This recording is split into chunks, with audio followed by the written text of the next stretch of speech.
देखिए, सबसे पहले 10 क्लास हिंदी मीडियम के छात्रों को हमारा बहुत बहुत शुभाशीष। और अब आप लोग जो है इस माध्यम से, जो आधुनिक माध्यम है, इस नेट के माध्यम से जुड़ गए होंगे। और जुड़कर जो है, चूंकि आप लोग जानते हैं कि मैंने पाटलिपुत्र वैभवम जो दूसरा पाठ है इसको पढ़ाकर समाप्त कर दिया है, प्रश्न उत्तर सही, ठीक है ना। इसके बाद आप लोगों को तृतीय पाठ जो है, तृतीय पाठ, तो तीसरा पाठ जो है अलस कथा है, अलस कथा, अलस कथा। और इसी को हम पढ़ाने जा रहे हैं, अलस कथा को। अलस माने होता है आलसी, और आलसी किसको कहते हैं आप लोग तो खूब बढ़िया से जानते होंगे। आलस उसको कहते हैं कि जो हमारे शरीर में बैठ करके और हमको बिल्कुल कार्य करने में बाधा डाल देता है, उसको क्या कहते हैं? आलसी कहते हैं। आलस्यम ही मनुष्याणाम शरीरस्थो महान। आलस्य जो है हमारे शरीर में बैठा हुआ हमारा सबसे बड़ा इनेमी है। इनेमी अंग्रेजी में कहते हैं, हिंदी में शत्रु कहते हैं। हमारा सबसे बड़ा बैरी, सबसे बड़ा दुश्मन जो है कौन है? आलस्य है। इसलिए इस माध्यम से, यानी अलस कथा के माध्यम से, हमारे जो इस विद्यापति जी ने जो एक कथा जो है लिखी है पुरुष परीक्षित नामक ग्रंथ से।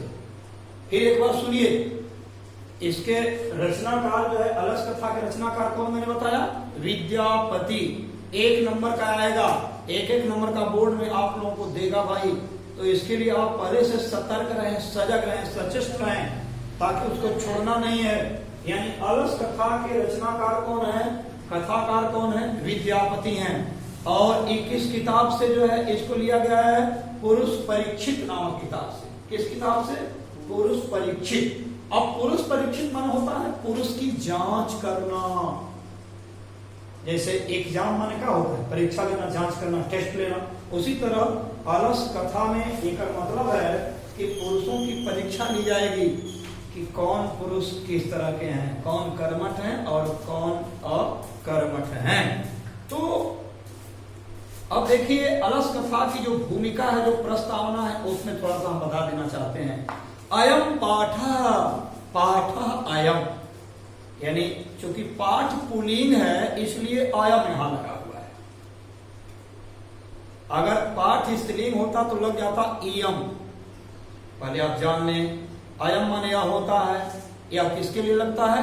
पुल्लिंग के लिए लगता है।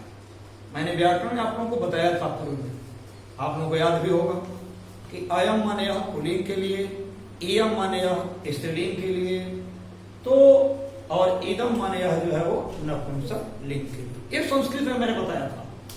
इसी तरह सह, सा और तत्। सह माने वह पुल्लिंग के लिए, सा माने वह स्त्रीलिंग के लिए, और तत् माने वह नपुंसक लिंग के लिए। तो यहां भी वही है लगभग। तो विद्यापति के द्वारा विरचित विद्यापति कृतस्य कथा ग्रंथस्य पुरुष परीक्षित नामकस्य अंश विशेषो वर्तते। यानी कह रहे हैं कि यह पाठ विद्यापति जी के द्वारा जो है विरचित कथा ग्रंथ के पुरुष परीक्षित नामक जो किताब है उसका अंश है। यानी अंग्रेजी में उसको आप पार्ट कहते हैं, अंश कहते हैं। यानी उसका थोड़ा सा भाग, एक कहानी का रूप आपको पढ़ना है। पुरुष परीक्षा सरल संस्कृत भाषायां कथा रूपेण विभिन्नानां मानव गुणानां महत्वं वर्णयति। कह रहे हैं कि पुरुष की परीक्षा सरल, बिल्कुल ओरल रूप में, संस्कृत भाषा को कथा के रूप में विभिन्नानां मानव गुणानां महत्वं वर्णयति। यानी विभिन्न मानव के गुणों के महत्वों का वर्णन किया गया है। वर्णयति, वर्णन किया गया इसमें। और च दोषाणाम, दोषाणाम च, यानी और दोषों का निराकरणाय शिक्षा मिला। और दोषों का निष्पादन किया गया है, दोषों को हटाने का काम किया गया है। यानी इस शिक्षा के माध्यम से हम गुण को तो ग्रहण करेंगे, ग्राह्य करेंगे, परंतु अवगुण को, दुर्गुण को अपने से दूर हटा देंगे। यही इस कथा का जो है मुख्य शिक्षा है, और इसीलिए आप लोगों को इसको पढ़ना भी है।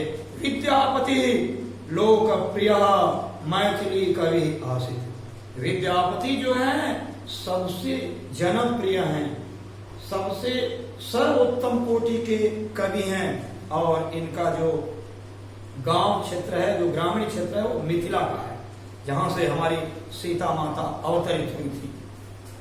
अभी च बहुनाम संस्कृत ग्रंथानां निर्मतापि विद्यापति आसीत् इति तस्य विशिष्ट ततः संस्कृत विषये विप्रभुता अस्ति।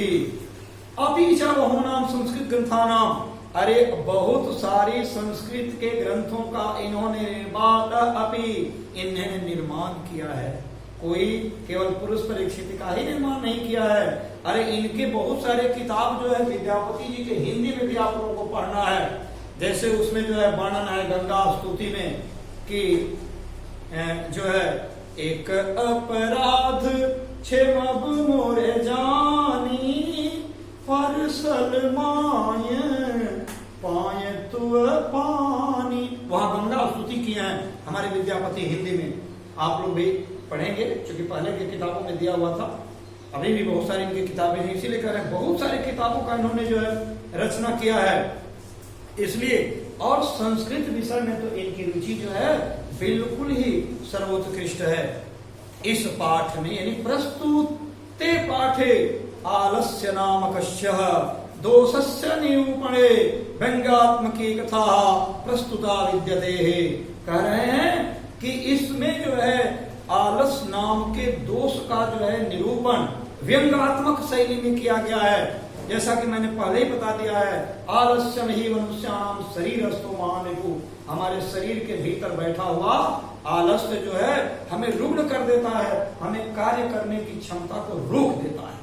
इसलिए इसी को कथा के रूप में यहाँ प्रस्तुत किया गया है। क्योंकि नीतिकारों का कहना है आलस्यम रिपु रूपम मन्यते, यानी आलस्य जो है वो बिल्कुल शत्रु के समान माना जाता है। अब आइए, ये तो प्रस्तावना थी, भूमिका थी, आप समझ गए कि इस कहानी में क्या क्या हमको पढ़ना है। आसित मिथिलायाम वीरेश्वरो नाम मंत्र है। क्योंकि संस्कृत की मैं विशेषता पहले ही बता चुका हूं, इसमें चाहे एक्सिलरी वर्ब को पहले रख दीजिए या बीच में रख दीजिए या अंत में रख दीजिए, अर्थ में कोई परिवर्तन नहीं होता। मिथिला के वीरेश्वर नाम के मंत्री थे, यानी कौन मंत्री थे? वीरेश्वर नाम के। चूंकि देता है मिथिलायाम का मंत्री आसित, मिथिला के कौन मंत्री थे? एक नंबर का प्रश्न देता है आप लोगों को, आप लिखेंगे वीरेश्वर नाम मंत्री। कौन थे? वीरेश्वर नाम के मंत्री थे। एक एक नंबर का देगा। हालांकि अब तो पैटर्न मैं संस्कृत में बोल रहा हूं, लेकिन हिंदी में बता रहा है, यानी मिथिला के मंत्री का नाम क्या था? तो आपका उत्तर हो जाएगा वीरेश्वर। हो गया ना, वीरेश्वर हो गया।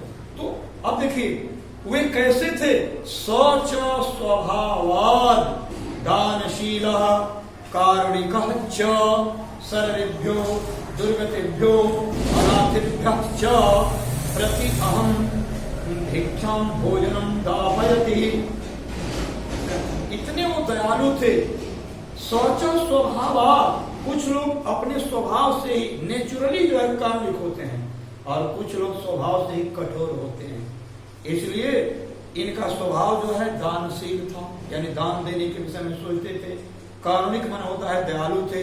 सर्वेभ्यो दुर्गतेभ्यो, सभी जो दुर्गति प्राप्त है, दुर्गति प्राप्त का मतलब होता है जो गरीब हैं, फटेहाल बदेहाल बेहाल हैं, उनके लिए अनाथेभ्यश्च, और जिनके जो अनाथ हैं, अनाथ किसको कहते हैं? न अनाथ है अनाथ, जिसके न पिता हो और न जिनके माता हो, यानी जिसके अभिभावक नहीं हो, जिसके ऊपर किसी प्रकार की कोई छाया न हो।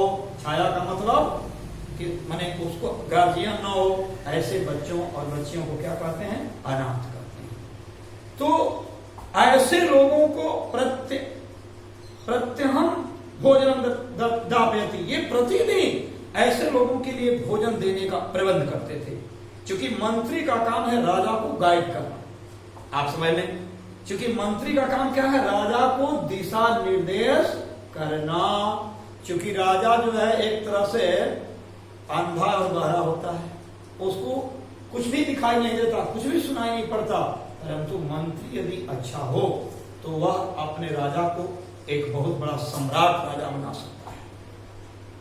तो इस स्थिति में वीरेश्वर भी बड़े जो है सुंदर मंत्री हैं, अपने राजा के द्वारा भोजन दिलाने का काम करते हैं। ततमध्य, लेकिन ध्यान दें, भोजन तो मिल रहा है सभी को, तो उसमें जो है ततमध्य उन लोगों के बीच में, जैसा मैंने अभी कहा, किनके बीच में? जो बिल्कुल दुर्गति प्राप्त हैं, अनाथ हैं, उनको भोजन मिल रहा है।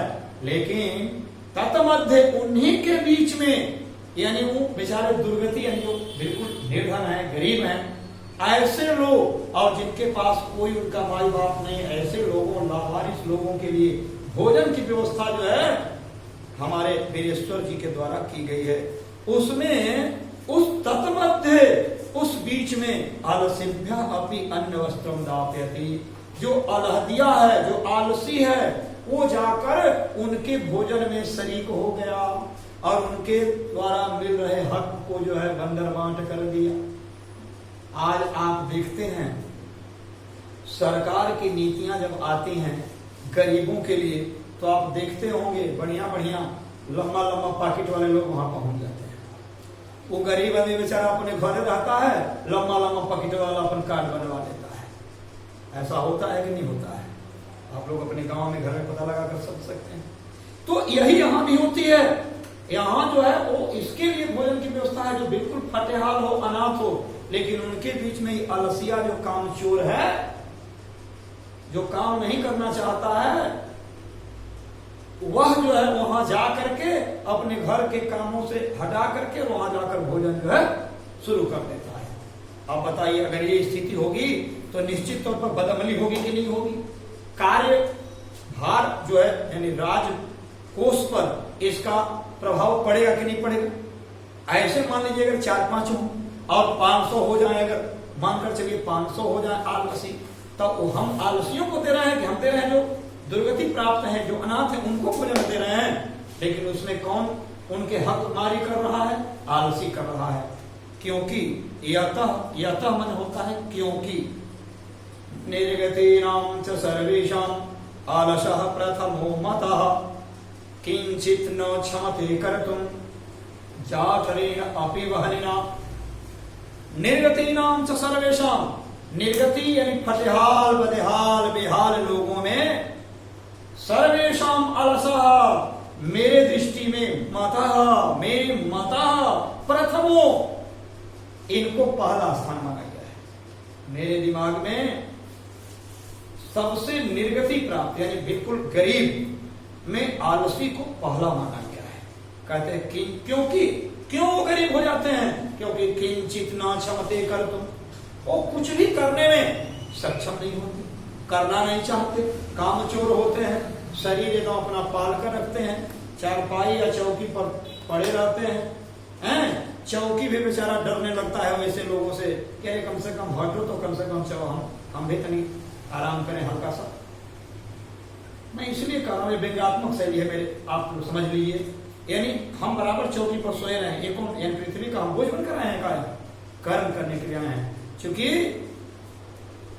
कुछ काम करो, कुछ काम करो, जग में रहकर कुछ नाम करो, ये कहा गया है। यानी हमें कर्मण्येवाधिकारस्तु मां फलेषु कदाचन, हमें कर्म करना चाहिए।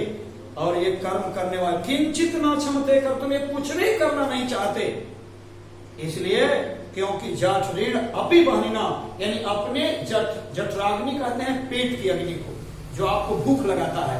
आप पगला जाते हैं जब भूख बहुत ज्यादा लग जाती है, भोजन मिल जाता तो बहुत बढ़िया, रूखा सूखा ही मिल जाए तो बहुत बढ़िया है। इसलिए आप पेट की अग्नि को समन करने हेतु, दमन करने हेतु, उसको बुझाने हेतु, उसको तृप्ति करने हेतु आप कुछ करने में सक्षम नहीं होते। बताइए ऐसे लोग क्या पृथ्वी के बोझ नहीं है? आगे बता रहे हैं, ततो अलस्पृशाणाम तत्र इष्टलाभम सुत्वा, उन फटेहाल बदहाल लोगों के लाभ को, उनके क्रिया को सुन करके, उनके सुविधा को सुन करके, बहवः तुंग परिमिजा तत्र वर्तुली बभूवः। अब देखिए, बहवः तस्ट इष्टलाभम सुत्वा, सुन लिया लोग अमुक राजा के पास तो वीरेश्वर नाम के मंत्री ने बहुत बढ़िया व्यवस्था किया है, भोजन पानी नाश्ता, उनको सब तरह की व्यवस्था मिल रही है। ये सुन करके तुंग परिमिजा वर्तली बभूव, ये तोन वाले लोग भी, उसमें कामचोर लोग वहां पहुंच जाते हैं। क्योंकि बहवः, बहवः माने बहुत मात्रा में, तुंग परिमिजा, तुंग परिमिजा तोन वाला आदमी देखा है, देखे होंगे आप लोग ना, तोन वाले नहीं देखे हैं। अरे जगह पेटवा निकल जाता है हाड़ी की, तो लग रहा है हाड़ी बना हुआ है, ऐसा नहीं देखे आप लोग। ऐसे लोग ब्लड प्रेशर की बीमारी हो जाते हैं, उनको ब्लड प्रेशर की बीमारी हो जाती है। इसलिए ऐसे लोगों को अपने स्वास्थ्य के प्रति सचेत और सचेत करना चाहिए। वो उनका पेट निकलना, उनके मोटापा का वो लक्षण नहीं है, उनके स्वस्थ होने का लक्षण नहीं है। इसलिए तुंग परिमिजा तत्र वर्तली बभूव, वो तोन निकाल करके और उसमें आराम खोजने के लिए वहां चले जाते हैं। और सुनिए, यतः फिर कह रहा है कि क्योंकि स्थिति सौकर्य मूला ही, ये श्लोक आप लोगों को आ सकता है भाई। अभी मैंने जो निर्गति नाम सर्वेशम अवसम प्रथमो मता बताया था, इसका हिंदी लिखने के लिए भावार्थ आ जाता है, सत्संग व्याख्या आ जाता है। तो आप इसको ध्यान से सुनेंगे तभी आपको समझ में आएगी। एक बार नहीं, कई बार सुनिए और समझिए। क्योंकि अब तो ये वीडियो बन जा रहा है आप लोगों के लिए, तो और अच्छा है, आप बार बार उसको देखते रहिए, समझते रहिए, आपका ज्ञान जो है नियंत्रण में हो जाएगा, आप बढ़िया हो जाएंगे। इसलिए स्थिति सौकर्य मूला ही सर्वेषाम अपि संगते। स्थिति सौकर्य मूला ही का अर्थ यह है कि प्रकृति का नियम है। प्रकृति का क्या नियम है? जब भी हम किसी पानी को यदि ऊंचे स्थान से गिराते हैं तो क्या वो पानी और ऊंचाई की ओर बढ़ता है या नीचाई की ओर बढ़ता है? बोलिए, किधर बढ़ता है? अरे कोई पानी, हम मान लीजिए कि जैसे ये घर है, ऊंचा है, हम दीवार के बीच दीवार से गिराते हैं तो पानी नीचे जाएगा या ऊपर जाएगा? पानी नीचे जाएगा। इसलिए स्थिति सौकर्य मूला ही, ये प्रकृति का नियम है। सर्वेषाम अपि संगते, और सभी पर यह लागू होता है। सभी सुख की इच्छा चाहते हैं, कोई दुख झेलना पसंद नहीं करता, कोई दुख झेलना पसंद नहीं करता, सभी लोग सुख की इच्छा करते हैं। चूंकि और सबसे ज्यादा सुख कब दुख का बन जाता है? जब अपना परिवार, अपने लोग यदि सुख से रहने लगते हैं तो उसका देखा देखी लोग अपने भी सुख की इच्छा करने लगता है। जैसे मान लीजिए आपके पड़ोसी में यदि मान लीजिए कूलर आ गया, आपका बच्चा उस कूलर पे जाकर ठंडा हवा लेना चाहता है, पहला दिन तो बड़ा बढ़िया से बात भी रखेगा, हाँ आओ बाबू हवा ले लो। लेकिन जब आपका बच्चा बार बार जाने लगेगा तो वही लोग भगा देंगे, भाग यहाँ से, अपने बाबू से कूलर जो है जाकर किनवा लो, अपने पिता से कूलर किनवा लो।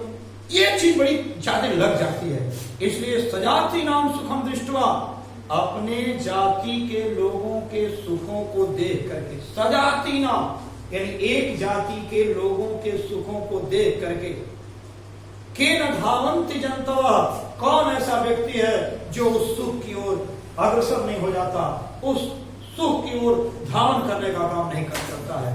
अर्थात मैं एक एग्जाम्पल देता हूं, आप लोग खुद समझ जाएंगे। देखिए, आप गाय देखे होंगे, पशु देखे होंगे, आप बांध कर उसको रखते हैं।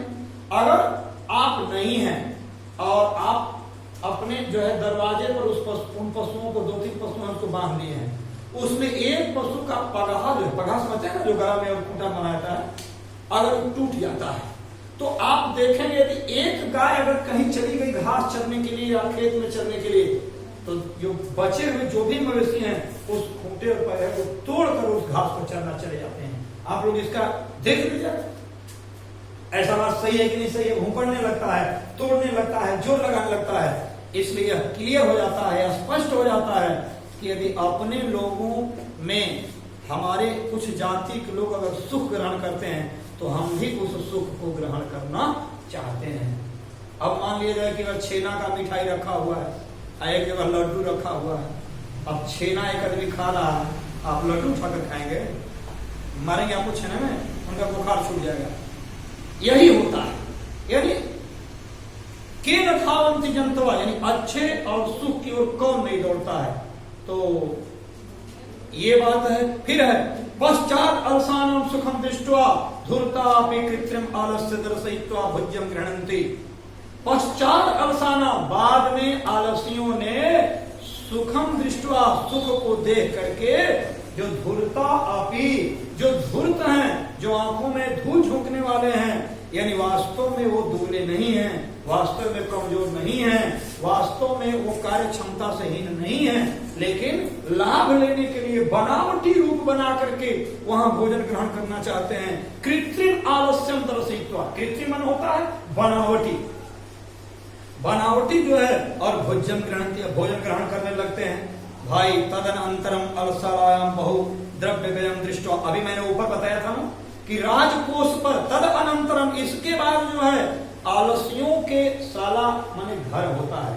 साला माने तो जैसे मान लीजिए कि किसी की जो पत्नी है उसके भाई जो है उसके पति का जो है साला लगेगा, लेकिन वहां वो साला नहीं लेंगे, यहाँ साला का घर गृह से है।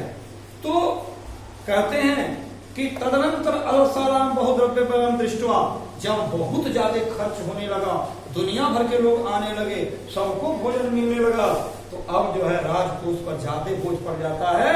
इसको देखकर तन्नियोगी पुरुषई परामिष्टम, राजा के कर्मचारियों ने एक अपने में विचार किया कि भाई बहुत अधिक खर्च हो रहा है, क्या इतने लोग जो हैं बहुतायत मात्रा में हटेहाल बदहाल अनाथ हैं, तो इसकी जांच करनी चाहिए। यह अक्षम बुद्धिया करनया, ये चीजें जो मैंने खिलाने पिलाने का किया है, ये तो केवल अक्षम लोगों के लिए, जो बिल्कुल फटेहाल बदेहाल हैं, ऐसे लोगों को वस्तु निदापयति स्वामी, हमारा जो मालिक है, हमारा जो राजा, ऐसे लोगों को देता है। लेकिन यहाँ तो हम देख रहे हैं कपटेन अलसाह अपि गृह्णन्ति, कपट करके, धूर्तता करके, छल करके आलसी भी जो है इसको आकर और खा रहे हैं। इसलिए इति अस्माकं प्रसाद, ये हम लोगों की बहुत भारी भूल है, इस भूल को सुधारना चाहिए। इति भवति तदालसाम पुरुषां परीक्षा कुर्मो, इसलिए राजा के नियोगी पुरुषों ने, सिपाहियों ने, कर्मचारियों ने ये निश्चय कर लिया कि हम लोगों की तब इसकी परीक्षा ही कर लेनी चाहिए। अब परीक्षा का क्या तकनीक है, सबके अलग अलग टेक्निक हैं, सबके अलग अलग तकनीक हैं। करते क्या हैं, इति परामर्श, इस प्रकार परामर्श करके, विचार करके, प्रसुप्तेषु अलसालायाम, सोए हुए अलसशाला में, अलस गेह में सोए हुए लोगों में जो फूस का बना हुआ था, मड़ई का बना हुआ था बहुत दूर तक, उसमें जो है कहते हैं बहनिम दापयित्वा निरुपयामासा, उसमें आग लगा दिया जाता है।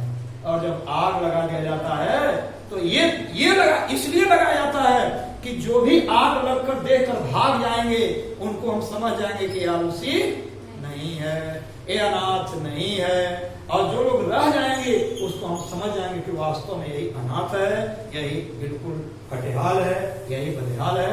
तो ठीक है, आज इतना ही, फिर दूसरे दिन जो है हम इसके बाद अगले दिन आप लोग इसके बाद की बातों को बताएंगे। बहुत बहुत धन्यवाद।